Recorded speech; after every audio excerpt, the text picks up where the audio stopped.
Mais j'ai peur, dans tout ce que tu racontes, que ça décourage des gens, parce que tu es un modèle qui est très exigeant, et que ça décourage des gens de se lancer dans l'intersectorialité si ça occupe les week-ends,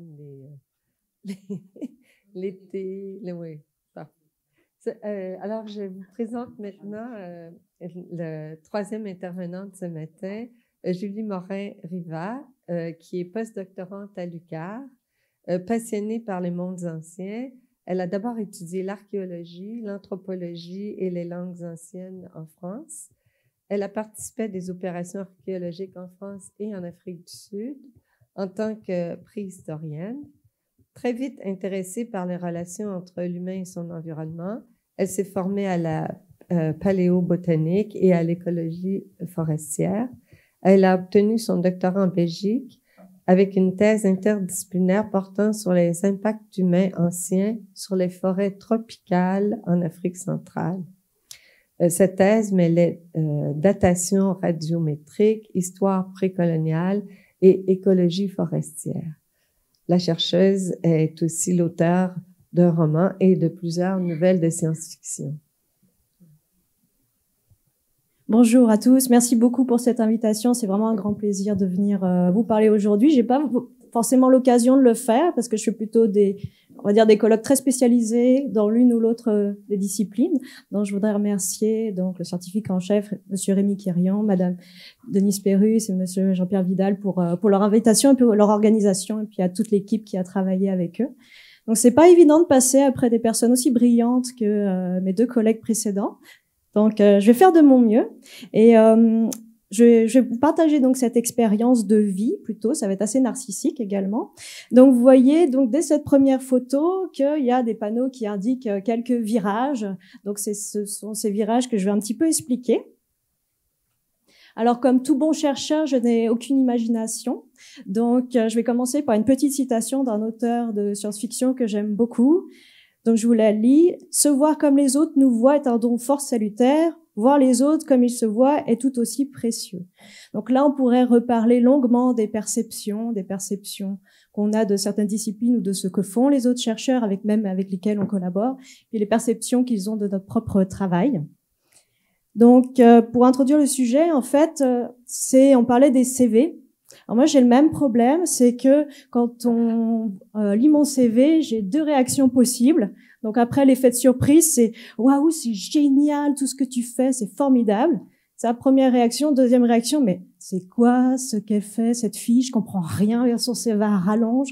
Donc moi aussi, j'ai plusieurs CV. J'ai des CV courts, des CV longs, des CV où j'enlève tout ce qui est création, des CV où j'enlève tout ce qui est sciences humaines, où j'enlève tout ce qui est sciences dures. Donc voilà, j'ai différents formats de CV, divers et variés, plus ou moins tabulaires, plus ou moins créatifs.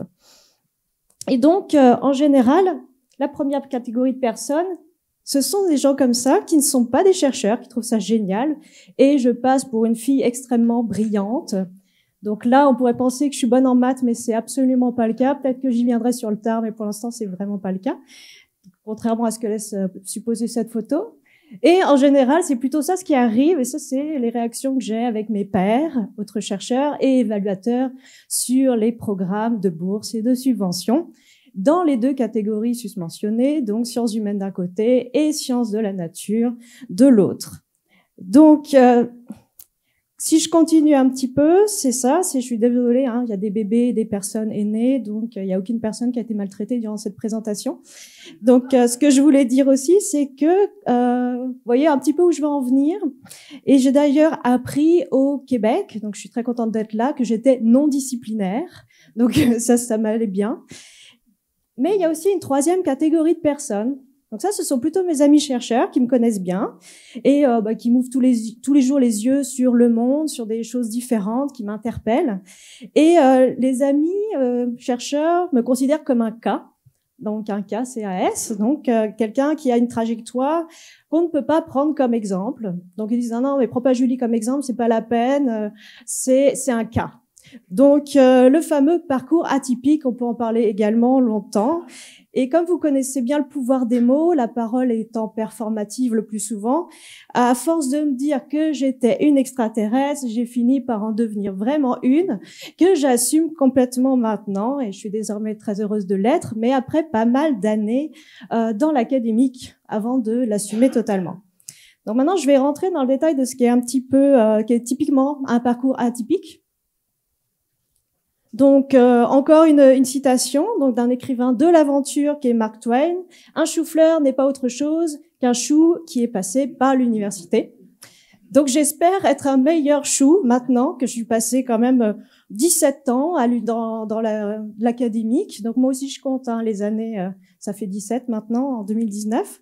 Donc, en fait, moi, je viens d'une famille où d'un côté, j'ai des scientifiques plutôt en santé et de l'autre, j'ai des artistes. Donc artistes tout confondu, donc ça va être l'écriture, de l'art plastique, de la musique, etc. Donc en gros j'avais le choix, mais quand j'ai eu 5 ans, mon père m'a emmené sur un site archéologique préhistorique en France, et là j'ai dit c'est exactement ce que je veux faire, moi je veux devenir archéologue. Donc je voulais faire des voyages, aller fouiller partout dans le monde entier, c'était génial.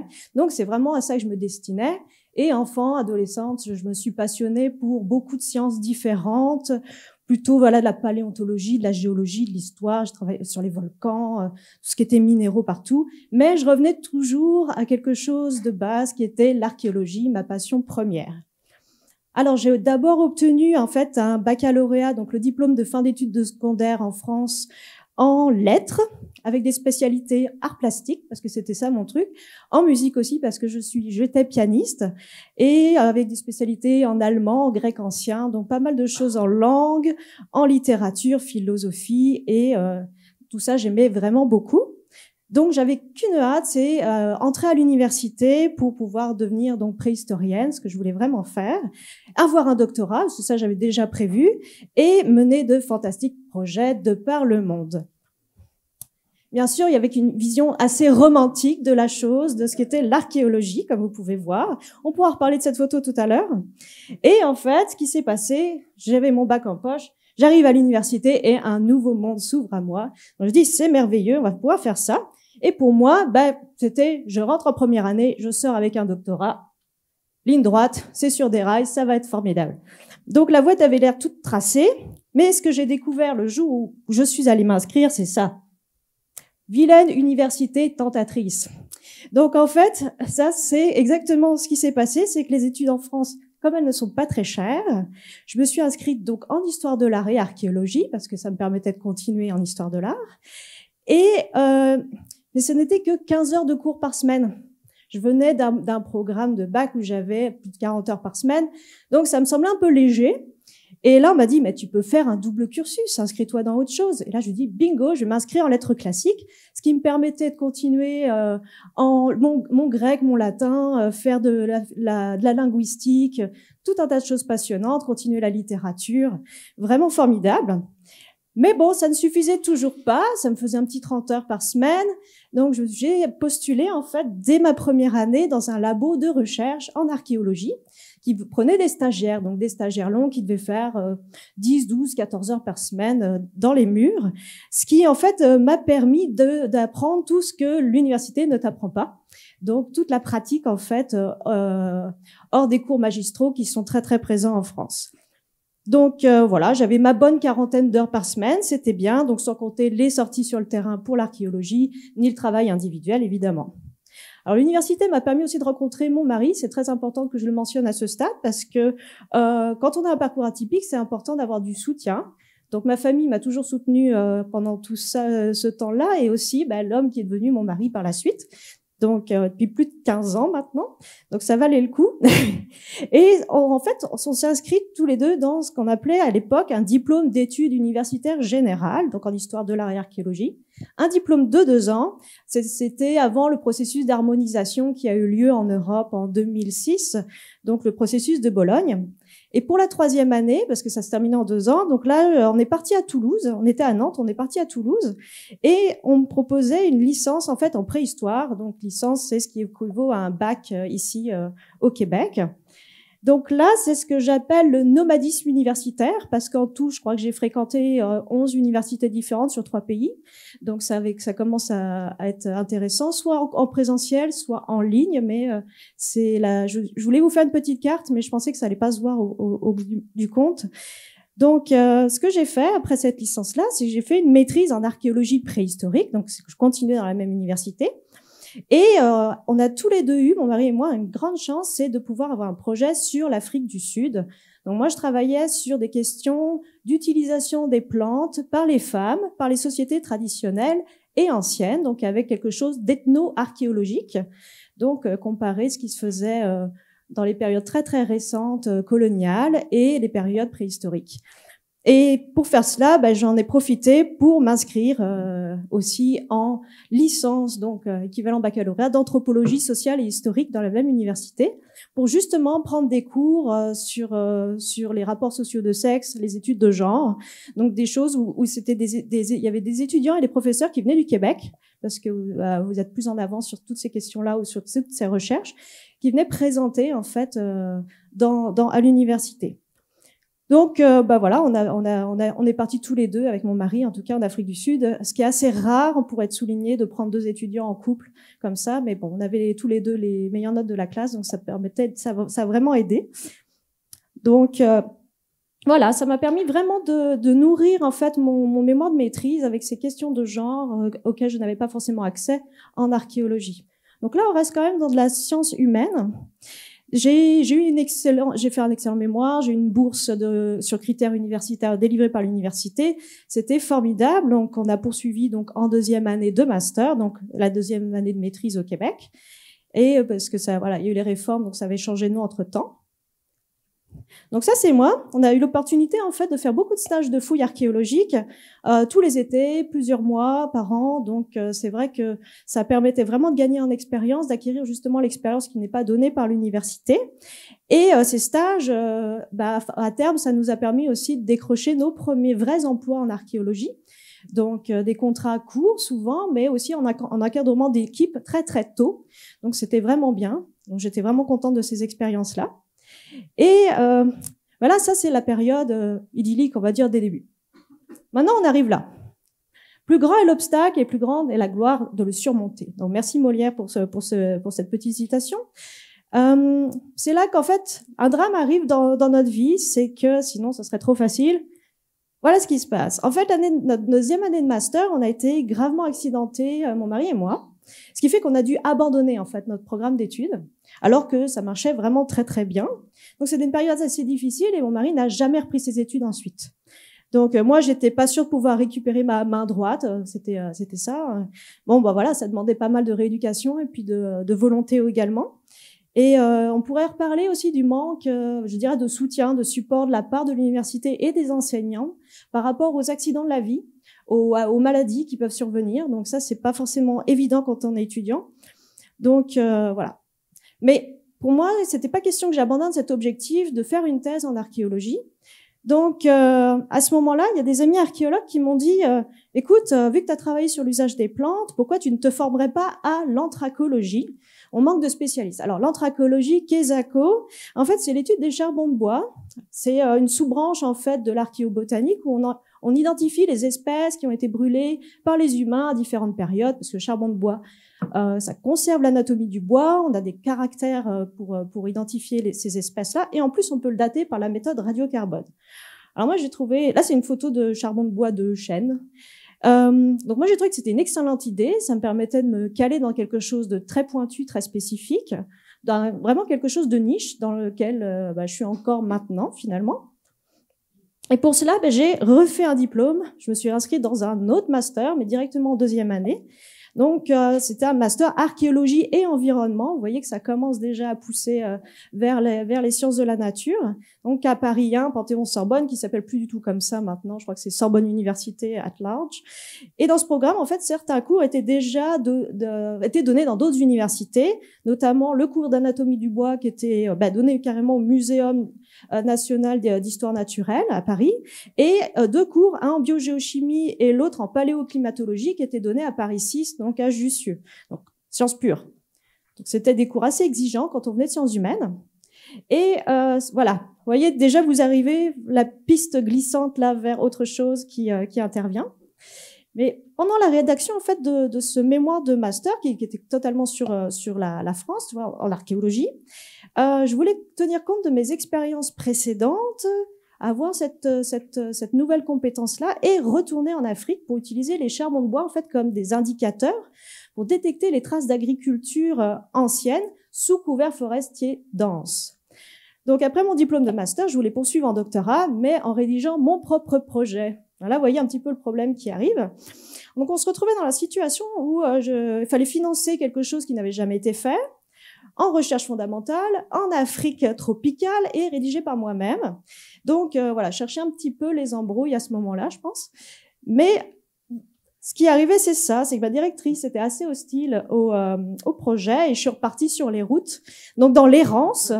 On n'est plus dans le côté bienheureux et insouciant des débuts où je pouvais aller croquer le monde. Là, c'était plutôt une errance. Et donc, j'ai toqué à de très, très nombreuses portes.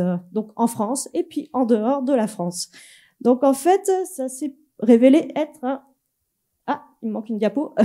Un véritable parcours du combattant. Donc, vous pouvez imaginer ce que ça peut donner. Donc, voilà, la recherche interdisciplinaire, en tout cas la recherche de financement de ce doctorat et d'encadrement.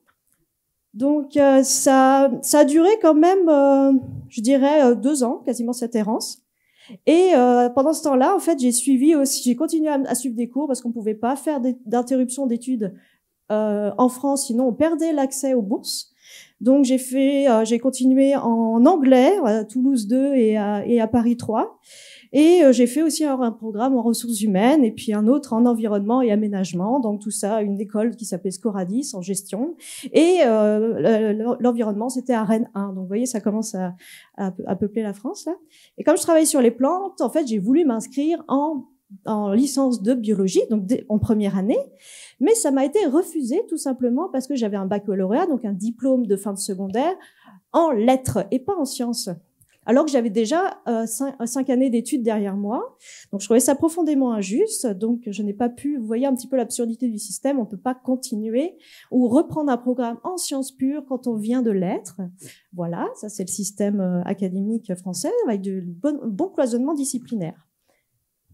Je voudrais parler aussi des femmes en sciences, c'est une petite parenthèse. Mais moi, ça a été assez être une jeune femme en sciences dans les années 2000, à la fois en sciences humaines et puis après en sciences de la nature. Donc là, cette photo, on a l'impression que ça dure depuis un peu plus longtemps. Mais outre les problèmes de harcèlement dont on pourrait parler longuement, j'ai été confrontée fréquemment au biais inconscient. Donc, je pense que vous êtes tous sensibilisés à ces questions-là. Et on m'a vraiment dit, par les recruteurs, par les évaluateurs et tout ça, genre non, t'es trop petite pour publier. J'ai eu ce genre de remarques. Et un professeur d'anthropologie, en fait, quand je lui ai dit que je voulais travailler en Afrique, m'a dit un jour, mais voyons, mademoiselle, vous vous rendez pas compte, il y aura jamais personne qui vous suivra pour aller mener des recherches en Afrique. Comme ça, vous laissez creuser des trous comme ça, vous ne trouverez jamais rien. Voilà ce qu'il m'a dit, et c'était sur ce ton-là. Maintenant, ce monsieur, il me suit sur ResearchGate, donc c'est assez marrant. Mais je pense qu'il se souvient absolument pas de l'anecdote, mais en tout cas, moi, ça m'avait piqué au vif à l'époque en disant que j'allais lui prouver le contraire. C'était possible d'y aller. Donc, en fait, je devrais le remercier, ce monsieur-là. Souvent, en fait, c'est ça. On se retrouve à pas être dans la bonne case. Donc ça, c'est une autre difficulté. Je faisais pas de la recherche sur les textes historiques. J'utilisais du matériel biologique. Donc, pour les bourses, je pouvais pas appliquer, en fait, aux bourses en archéologie.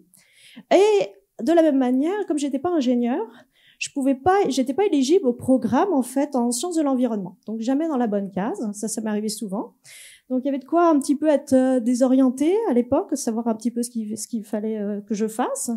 Donc là, ce que j'ai fait, c'est que je suis allée donc frapper à toutes les portes en archéologie, en anthropologie, et il restait plus beaucoup de possibilités, si bien que à cette période, je me suis posé la question de mon utilité sociale également. Donc, à quoi pouvait servir ma recherche? Et c'est pas évident en archéologie, outre l'apport de connaissances fondamentales. Donc, je me suis dit que travailler en Afrique, ça permettait 2 choses en fait, à la fois d'apporter des connaissances dans un pays où la discipline était peu pratiquée, mais aussi de pouvoir former en fait sur place de futurs collaborateurs. Donc ça, c'est ce que j'ai pu faire par la suite.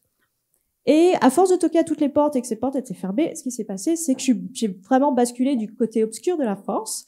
Donc, je me suis rapprochée de chercheurs, en fait, en biologie, en écologie, en paléoécologie tropicale, notamment au CIRAD et puis à l'École pratique des hautes études.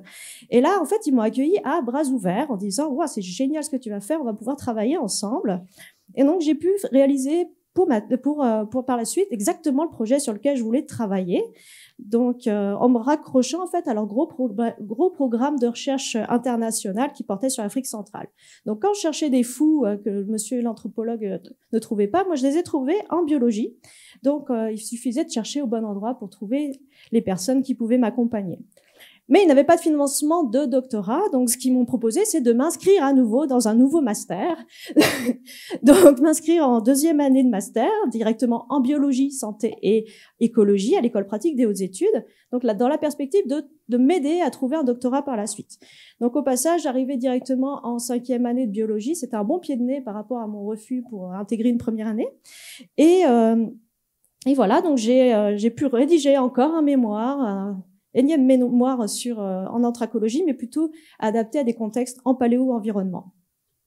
Assumer l'interdisciplinarité. Alors, le commencement de toute science, c'est l'étonnement de ce que les choses sont ce qu'elles sont. Alors, je compléterai en fait Aristote en disant que de cet étonnement découle la curiosité qui nous permet d'étudier toutes ces choses sous des angles différents. Le fameux pas de côté qu'on peut faire, qui nous permet à la fois d'établir de nouveaux objets de recherche et de nouveaux protocoles. Donc ça, est-ce que c'est pas plutôt ça, la recherche interdisciplinaire, ce fameux pas de côté et ce changement d'angle de vue? On revient à la photo d'Indiana Jones. Vu ma formation initiale, en fait, je suis néanmoins toujours catégorisée comme archéologue. Ça, donc j'ai eu un entretien dans une revue régionale. Et donc, apparemment, ça fait bien de dire qu'on a une amie qui est archéologue.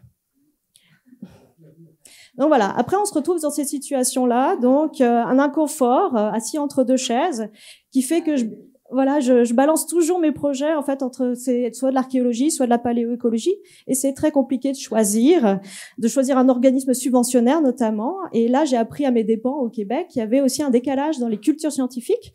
Léger, donc entre ce qui était considéré comme de la science humaine et de ce qui était considéré comme des sciences de la nature. Donc il y a des choses un peu différentes, ce qui fait qu'on est toujours dans un numéro d'équilibriste, donc entre sciences donc humaines et sciences biologiques. Donc voilà. Et j'ai eu quand même la chance de faire mon doctorat. J'ai quitté la France pour aller en Belgique. J'ai eu une super bourse pour faire mon doctorat, bourse d'excellence du FNRS, donc c'est équivalent au FRQ en Belgique. Et donc dans un jury composé d'agronomes et de forestiers, donc très différents. Mais eux, ils ont trouvé ça génial. Ça, c'était très original. Donc ils ont beaucoup aimé mon projet et ils ont pensé que j'étais apte à le mener. Donc, ce que j'ai fait pour ma thèse, j'ai un doctorat en sciences agronomiques et ingénierie biologique, mais j'ai fait de l'archéologie concrètement dans ce projet-là.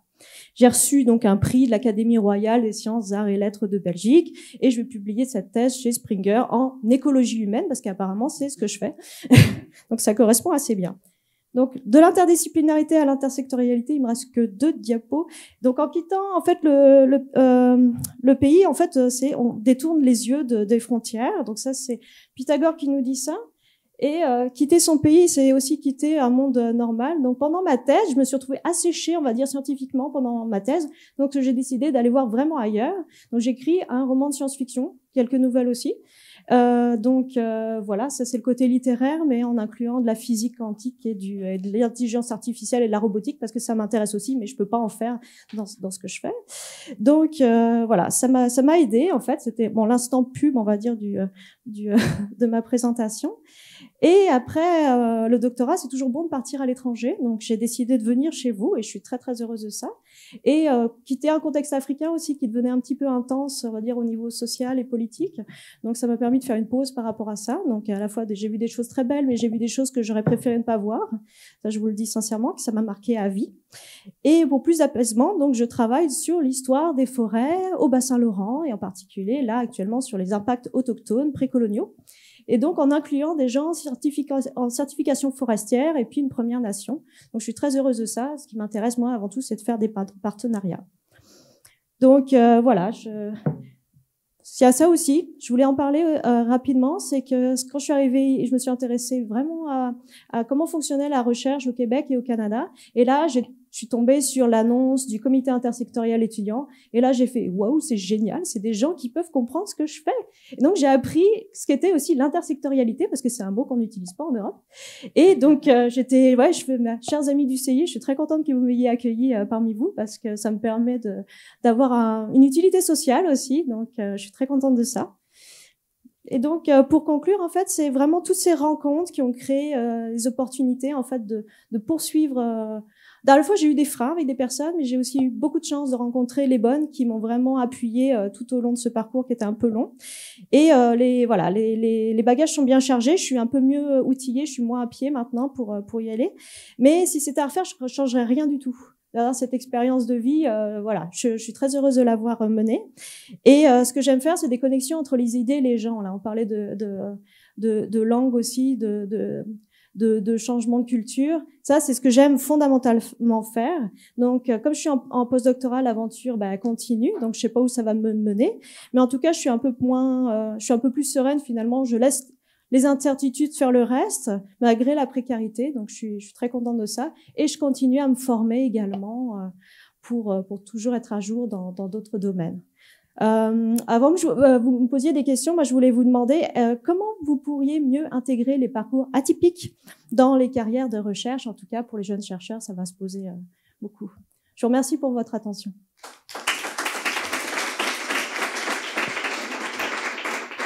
Merci beaucoup. Peut-être que, comme il est un peu tard, je demanderais aux deux autres intervenants de venir rejoindre Julie.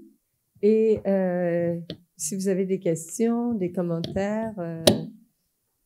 En fait, comme c'était ton expérience, on pourrait dire extraordinairement diversifiée, comment toi, tu nous recommanderais d'intégrer les parcours atypiques dans nos programmes? J'ai beaucoup aimé ce qui a été dit hier sur les postes, je dirais, interfacultaires. Déjà, je trouvais que c'était une bonne idée de pouvoir regrouper aussi en disant qu'on remet au pot commun les postes et on s'adapte aux vrais besoins de la société ou des profils des gens. Ça, je pense que ce serait vraiment bien. En tout cas, moi, je le vois comme ça. En tout cas, j'aimerais beaucoup faire ça. Est-ce que, s'il y a des questions, sinon peut-être que vous aimeriez échanger puisque vous êtes nos trois héros, là, tout de suite, de l'intersectorialité. Oui, c'est facile de passer de héros à zéro, en fait. Mais moi, je dois dire que c'est pour ça que je viens à ces colloques-là et que je m'implique dans le chantier sur l'intersectorialité. C'est que moi, je suis un jumeau, puis j'allais quand j'étais jeune à des parties de jumeaux, et puis sans doute que tu vas à des parties de roux. Et puis là, j'ai l'impression qu'on rencontre des gens qui sont comme nous, et puis on se rend compte qu'on n'est pas tout seul, puis il y en a vraiment plus qu'on pense. Hein? Donc effectivement, il y a un comité intersectoriel, et puis la force obscure est là. Il y en a beaucoup. Il faut juste essayer de faciliter. Libérer la parole de ces individus-là parce qu'ils ont vraiment beaucoup à apporter. Et c'est vrai que les structures, et je le sais puisque j'y ai habité aussi, en France, c'est tellement segmenté que c'est impossible effectivement de passer d'un domaine à l'autre. Alors que moi, c'est un critère d'admission dans mon laboratoire. Il faut venir d'un autre domaine que de la biologie. Merci, Louise. Dites-moi, vous êtes au moins deux à avoir touché tout l'enjeu de la révision des critères d'évaluation. C'est quoi votre perspective là-dedans? Parce que c'est très facile de dire les critères qui existent ne me vont pas ou en tout cas me font pas briller là-dedans. Mais comment vous feriez l'opération? Moi, je pense que avant les critères, c'est la composition des comités. Je pense qu'à partir du moment où les comités sont intersectoriels, où on permet sur un comité peut-être scientifique d'avoir des patients participants, d'avoir des membres de la société civile, d'avoir des artistes, ils peuvent avoir un point de vue qui est différent. Même si ces personnes-là, a priori, on dirait ils n'ont pas les compétences pour nous évaluer, c'est quand même des fonds publics qui nous financent. Et puis des fois, d'avoir un regard externe, ça permet d'avoir une vision qui est un peu plus réaliste. Donc moi, je pense que déjà, si on avait des comités qui sont un peu plus ouverts et moins des spécialistes qui sont hyper pointus, ça aiderait. Ensuite, on m'a posé la question sur la révision des métriques de succès. Je pense qu'il n'y a pas de... c'est pas additif, ça. On peut pas dire, on va additionner tous les romans avec tous les articles, avec toutes les performances, toutes les expositions et donner une valeur égale. Je sais pas comment on peut faire ça, mais déjà la composition du comité, ça aiderait beaucoup. Si vous me permettez, par rapport à ça, je pense qu'on a... moi, ça fait 19 ans que je suis chercheur maintenant. J'ai évalué plusieurs disciplines, surtout dans le contexte des chaires, parce que ceux qui évaluent les chaires, c'est pas nécessairement des experts du domaine. Et ce que je réalise avec le temps, c'est qu'un bon projet, c'est un bon projet. On n'a pas nécessairement besoin d'avoir des... C'est souvent instinctif. Et par rapport à ça, ce que je veux vous dire, c'est que je viens de participer à un comité où les chercheurs ont essayé de faire une nouvelle façon d'évaluer. Et c'est assez intéressant parce que, en plus de l'évaluation classique par les pairs qui vont recevoir la demande parce qu'ils sont experts du domaine, ils ont décidé d'envoyer juste le résumé avec les mots. En fait, c'est une page à 12 chercheurs de différentes disciplines pour donner une note de feeling sur 5. Ça peut vous paraître ridicule, mais moi, j'ai participé à ça, puis là, j'étais là, comment je fais? Puis j'ai envoyé ma cote de feeling, et puis j'ai appelé la personne qui était responsable pour dire, j'avais tellement la chienne, j'avais mal au ventre, je me disais, je vais être dans le champ. Il m'a répondu, les 12 personnes ont mis la même classification. Et c'est juste une page qu'on lit en regardant. Fait que je pense qu'il faut se donner de la souplesse pour amener nos modèles d'évaluation vers une autre façon que juste, il a fait combien d'articles, il a obtenu combien de fonds.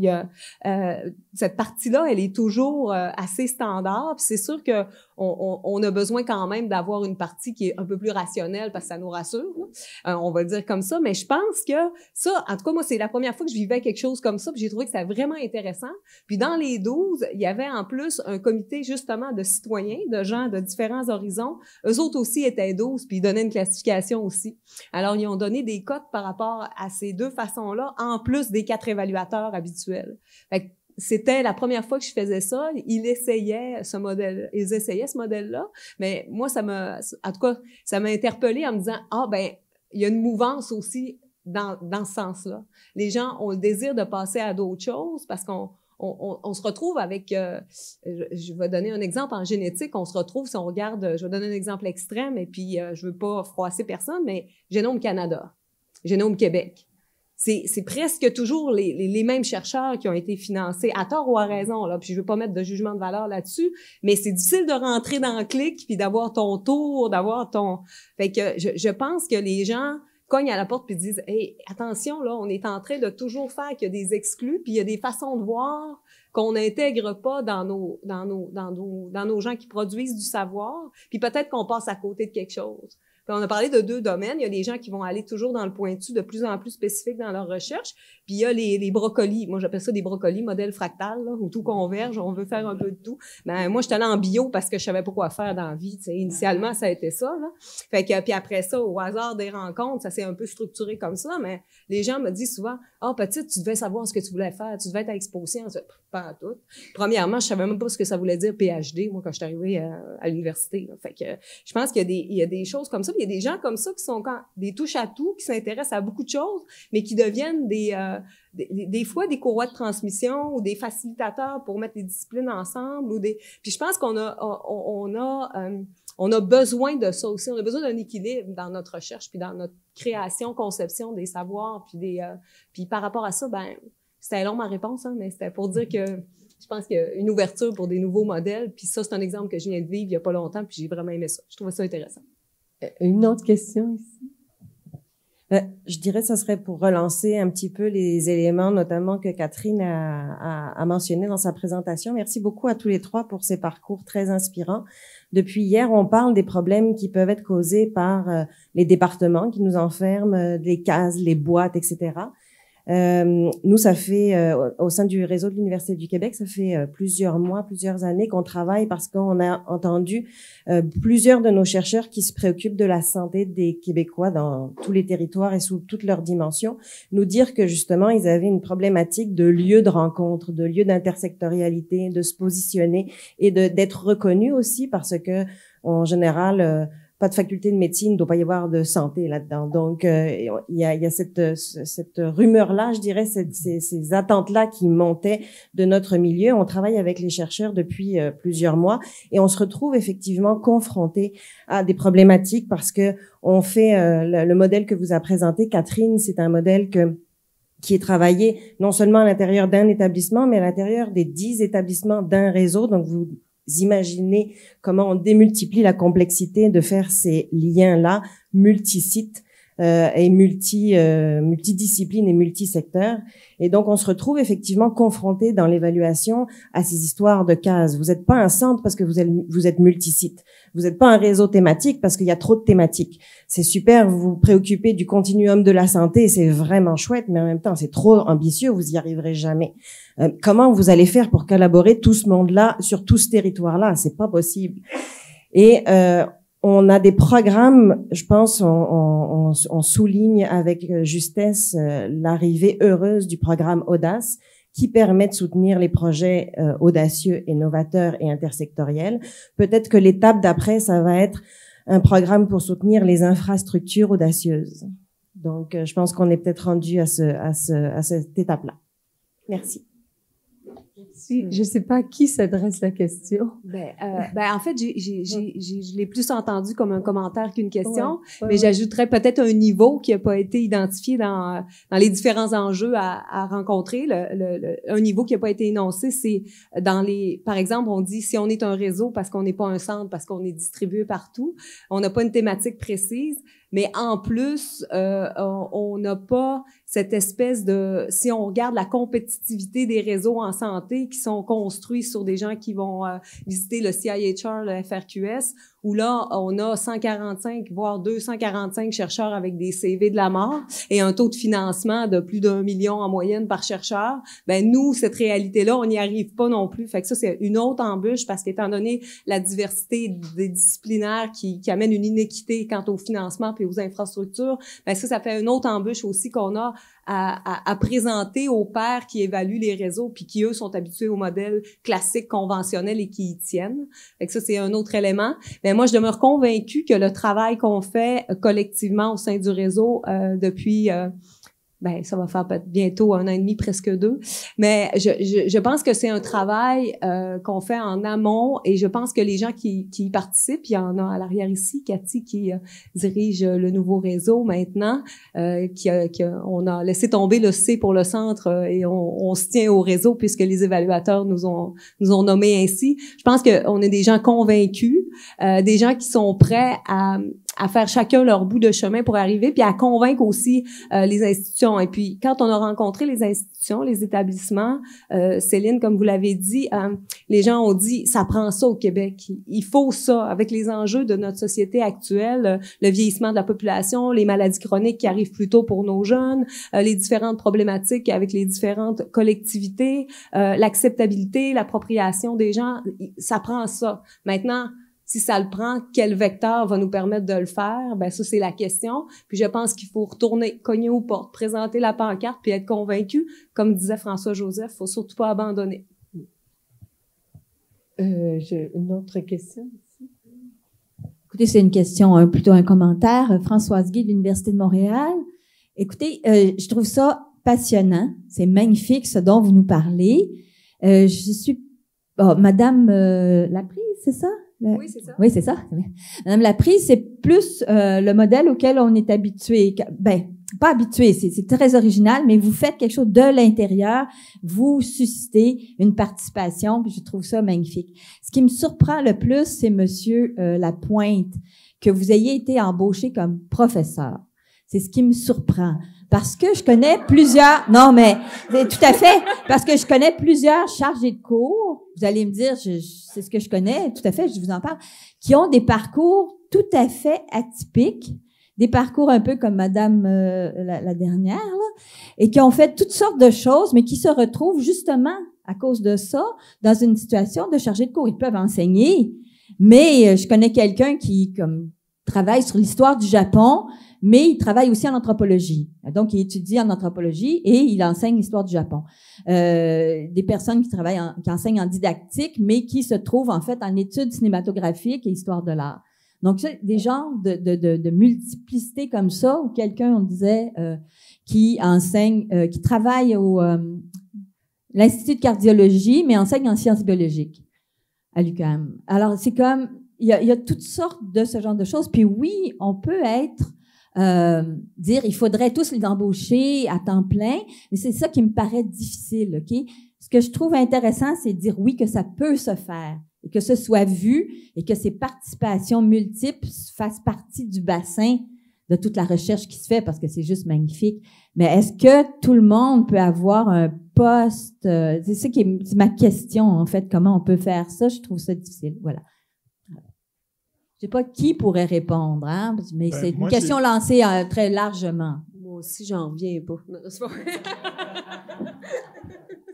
Pour la petite histoire, j'ai été engagé il y a 25 ans à l'Université de Montréal comme biologiste. Donc, à partir du moment où j'ai eu ma titularisation, j'ai fait un deuxième doctorat. Si je postulais avec un dossier tel que celui de Julie aujourd'hui, ben moi, je l'engagerais tout de suite. Je pense qu'on a besoin d'individus comme ça. Est-ce que ça veut dire que je compte les disciplines? Non, on a besoin de gens qui ont des savoirs disciplinaires, mais on a besoin de passeurs, on a besoin de médiateurs, on a besoin de traducteurs dans tous les départements. Et je pense que c'est pour ça que je dis il y a des spécialistes, il y a des généralistes, mais on focus beaucoup trop sur les spécialistes. Mais j'ai été engagé comme spécialiste, moi.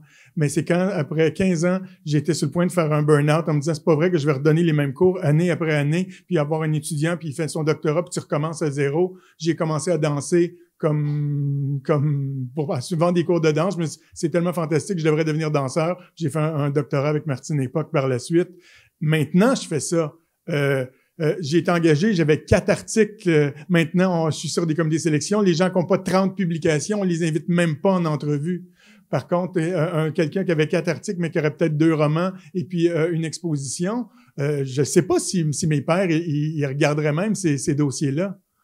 Bon, mais quand je suis sur certains comités, j'essaie de tirer la couverte de mon côté, mais je pense qu'on a besoin autant des spécialistes que des généralistes.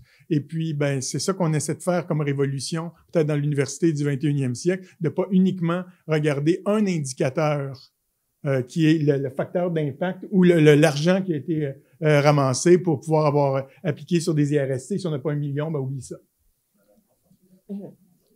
Ah oui, une dernière question, là.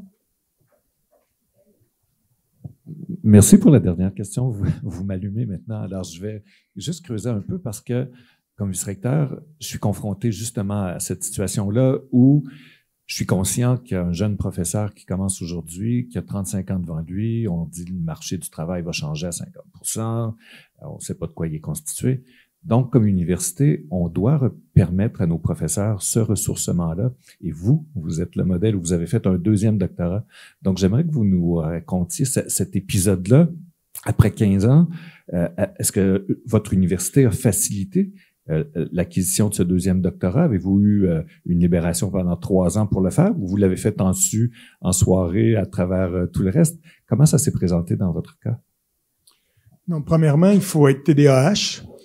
Pour faire ça, avec beaucoup d'hyperactivité. Non, à la blague, j'ai eu aucun support, aucun dégrèvement. Je l'ai fait à temps partiel. Ça m'a pris 7 ans à faire mon doctorat en études et pratiques des arts. Ce que ça prend, c'est du temps. Ce que ça prend, c'est de la passion. J'espère que effectivement les gens qui vont suivre mes traces, et donc quand vous allez engager Julie, vous allez lui donner la possibilité, si elle veut faire autre chose, d'avoir un aménagement pour lui permettre de faire ça. D'ailleurs, je viens d'obtenir une chaire en recherche-création. La première chose que j'ai demandé, est-ce que je peux avoir un dégrèvement? On me dit, est-ce que c'est dans les statuts de la chaire? Fait que bon, ce que j'ai réussi à négocier, sans doute, c'est peut-être concentrer tous mes cours dans un trimestre pour pouvoir l'autre trimestre pouvoir faire autre chose. Mais naturellement, c'est parce que mes collègues vont dire, hey, lui, mais moi, puis donc ça, c'est vrai pour n'importe quelle lutte intestine à l'intérieur d'un département. Mais je souhaite qu'il y ait ce genre d'aménagement-là. Et je ne dis pas qu'il faut nécessairement faire 2 doctorats pour être intersectoriel. C'est pas ce que Julie a fait. Elle a réussi à faire tout à la fois, elle. Moi, j'ai fait ça de manière séquentielle. Donc, il y a du courant alternatif, puis il y a du courant continu. Et on peut brancher des fils on peut brancher nos piles en série, on peut les brancher en parallèle. parallèle. Ce que je disais, c'est que les modèles de formation doivent pas être uniques. Et le modèle STEM to STEAM, c'est de mettre les deux en même temps, mais peut-être qu'on peut le faire de manière séquentielle. Bon, alors une toute dernière question, parce que il y avait une main qui s'était... Bonjour, Catherine Mounier, vice-rectrice à la recherche à l'UQAM. Je vais vous souligner, on essaye de, pour la première fois, on a déposé une chaire de recherche du Canada en création, avec une personne qui vient d'avoir son doctorat depuis à peu près 6 mois, mais ça fait à peu près disons, un bon 30 ans qu'elle est artiste. Et on a fait quelque chose d'audacieux. Alors, est-ce que ça va marcher? Je vous répondrai bientôt, mais je pense que c'est quelque chose où on veut pousser. Elle veut regarder l'impact des changements climatiques sur la croissance des arbres via des projections interactives via de l'art numérique. Alors, je peux vous dire que la personne, elle a un CV de créateur. Elle n'a pas de facteur d'impact. Mais on s'est dit, on entend beaucoup les chaires de recherche du Canada, puis le FRQ, je pense qu'ils sont rendus à peu près au même niveau. Pensons autrement les évaluations, mais surtout, osons présenter des dossiers. Et moi, je reparlais avec les gens du CRSA, je dis, je vous préviens, le dossier qu'on a déposé, demandez-moi pas son CV, l'évaluation du CV en lui-même va être très difficile à faire. Et on a beaucoup négocié avec eux parce que la chercheure qui est une chaire junior, imaginez-vous qu'elle a quand même 45 ans ou 50 ans. Donc, on est dans des modèles qui sont complètement différents, mais je pense que si nous, les universitaires, osons déposer des dossiers comme ça aussi, ça va aider justement à transformer le système parce qu'ils vont voir arriver ces dossiers-là. Mais il faut les travailler en avant, faut en discuter, faut préparer les comités d'évaluation. J'ai parlé beaucoup à Dominique Bérubé là-dessus en lui disant, écoute, ça arrive. J'ai parlé au secrétariat des chaires. Ça va peut-être pas être simple, mais au moins, il faut oser. Si ça marche pas, bon, on fera autre chose. Moi, je vous souhaite beaucoup de succès et j'ai plutôt tendance à croire que ça va fonctionner. On a une chaire de recherche du Canada à l'UQAC sur le théâtre et c'est depuis 10 ans, Jean-Paul Keinec. Et c'est un modèle un peu éclaté comme ça et puis ça a fonctionné. Je pense qu'il y a de la place pour ça, mais vous avez raison, il faut faire de la représentation et ouais. Je vous remercie beaucoup tous les Merci trois, en fait, et les échanges avec la salle. Je voudrais dire que vous allongez la liste des questions qu'on se pose. Vous nous aidez à les reformuler aussi, à ajouter des dimensions. Enfin, on a beaucoup de devoirs à faire, des choses à regarder. Merci beaucoup. On a 10 minutes. On va prendre 10 minutes de pause parce qu'on a pris un petit peu de retard. Donc on reprend vers 11h10, c'est ça? Ouais.